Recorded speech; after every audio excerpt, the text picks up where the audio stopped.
একদিন এক বেটা সৃষ্টিকর্তাকে বলল, আমার বউ কোনো কাজ করে না, খালি ঘুমায়। তুমি আমাকে আমার বউ বানায় দাও, আর বউকে আমার কাজ দিয়ে দাও। সৃষ্টিকর্তা বললেন, তথাস্ত। পরদিন সকালে সে দেখল সে তার বউ হয়ে গেছে, আর তার বউ হয়ে গেছে, তার বউ সে হয়ে গেছে।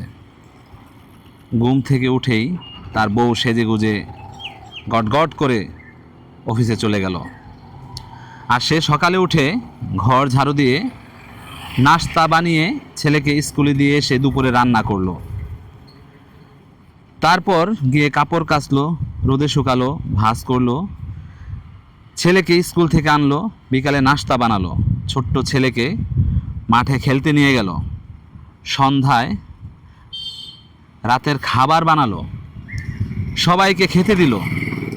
এসব করে একদিনে সে ক্লান্ত হয়ে গেল। কোনো মতে 4-5 দিন গেল।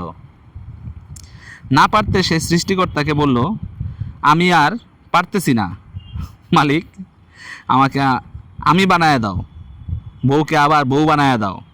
সৃষ্টিকর্তা বললেন, সে আর হয় না রে পাগলা, কাল রাতে তুই প্রেগনেন্ট হয়ে গেছিস। 9 মাস পর যোগাযোগ কর বেটা। মোরাল অফ দ্য স্টোরি, সবাই সবার কাজকে শ্রদ্ধা করুন। পারস্পরিক শ্রদ্ধাবোধ না থাকলে জীবন কঠিন হয়ে যাবে, এই বেটার মতো।